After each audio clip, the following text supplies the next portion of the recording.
Hello students, once again welcome back to your one and only most trusted Gyanjyoti coaching centre. তো students, আজকের ভিডিওতে আলোচনা করব তোমাদের ইউনিভার্সিটির অধীনস্থ ফার্স্ট সেমিস্টারে যাদের ENVS অর্থাৎ এনভায়রনমেন্টাল স্টাডিজ যাদের রয়েছে, যেটাকে বাংলায় বলা হচ্ছে পরিবেশ বিদ্যা। এই সাবজেক্টটি যাদের রয়েছে, তোমরা সবাই জানো তোমাদের এমসিকিউ কিন্তু আসবে পরীক্ষায়, ঠিক আছে? এবং আমি ধারাবাহিকভাবে কিন্তু তোমাদের এমসিকিউ গুলো নিয়ে আলোচনা করছি, ঠিক আছে? এটা আমাদের লেসন নাম্বার 2 এর পার্ট নাম্বার 8, ঠিক আছে? এর আগে আমি 7টা পার্ট আলোচনা করেছিলাম, এই ইউটিউব চ্যানেলেই আছে, তোমরা খুঁজে নিতে পারো সেই পার্টগুলোকে, ঠিক আছে? একটু সার্চ করো, পেয়ে যাবে সেগুলো। আজকে পার্ট নাম্বার 8 এ আমি কোয়েশ্চেন নাম্বার 71 থেকে 80 নাম্বার কোয়েশ্চেন পর্যন্ত কিন্তু আলোচনা করব। চলো শুরু করা যাক উইদাউট এনি ফার্দার ডিলে। কি বলেছে দেখো, শতদ্রু নদীর ওপর কোন বাঁধ নির্মিত হয়েছে? সি নাম্বার হবে অ্যান্সার, সেটা হচ্ছে ভাকরা নাঙ্গাল, ঠিক আছে?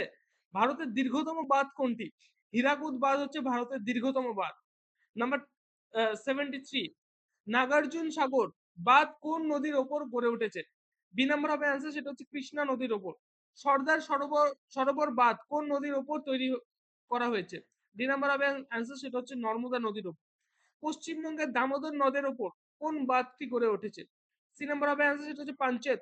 তো স্টুডেন্টস, পরবর্তী কোয়েশ্চেন গুলো আলোচনা করার পূর্বে তোমাদের বলবো, তোমরা যদি আমাদের সাথে অনলাইনে যুক্ত হতে চাও, জ্ঞানজ্যোতি কোচিং সেন্টারের পক্ষ থেকে প্রোভাইড করা 100% কমন সাজেশন এবং নোটস যদি পেতে চাও, অবশ্যই যোগাযোগ করো জ্ঞানজ্যোতি কোচিং সেন্টারের অফিসিয়াল দুটো হেল্পলাইন নাম্বার 7076398606 নাম্বার এবং 6295916282 নাম্বার, এই দুটো নাম্বারে আমাদের সাথে যোগাযোগ করতে পারো, ঠিক আছে? তোমাদের কোর্স ফি রিলেটেড এবং অন্যান্য যে কোনো কোয়ারিজ রিলেটেড কোনো আহ, প্রশ্ন থাকলে থাকলে কিন্তু করতে পারো এই দুটো নাম্বারে, ঠিক আছে?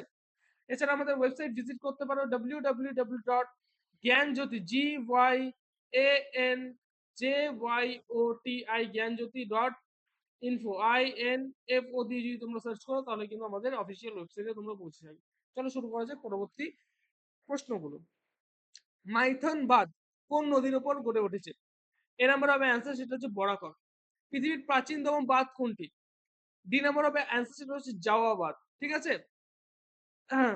নিম্নোক্ত কোন অঞ্চলটিতে ক্রান্তীয় বৃষ্টি অরণ্য দেখা যায় না? বি নাম্বার হবে অ্যান্সার, সেটা হচ্ছে গাঙ্গেয় পশ্চিমবঙ্গ। নাম্বার 79, ক্রান্তীয় পর্ণমোচী অরণ্যের একটি প্রধান উদ্ভিদ হলো? সি নাম্বার হবে অ্যান্সার, সেটা হচ্ছে নিম। এবং লাস্ট কোয়েশ্চেন আমাদের আজকের এই পার্টে, সেটা হচ্ছে ভূমধ্যসাগরীয় অরণ্য অঞ্চলের প্রধান বৈশিষ্ট্য হলো আর্দ্র শীতকাল। এটা হচ্ছে ভূমধ্যসাগরীয় অঞ্চলের প্রধান একটা বৈশিষ্ট্য। তো স্টুডেন্টস, আজকে কিন্তু আমাদের সাথে এই 10টা কোয়েশ্চেন নিয়ে বিস্তারিত আলোচনা করলাম। ভিডিওটা যদি ইনফরমেটিভ লেগে থাকে তোমাদের, অবশ্যই কমেন্ট সেকশনে জানাও এবং চ্যানেলটিকে সাবস্ক্রাইব করবে, পাশে থাকা বেল আইকনটি হিট করতে ভুলবে না, কারণ এই ধরনের কন্টেন্টস কিন্তু সবার আগে তোমরা পেয়ে যাবে যদি আমাদের চ্যানেলটিকে সাবস্ক্রাইব করে পাশে থাকা বেল আইকনটি হিট করো। তো স্টুডেন্টস, দেখা হচ্ছে একটা নতুন ভিডিওতে নতুন কোনো টপিকের সাথে। Till then, keep learning, keep exploring. Thank you so much.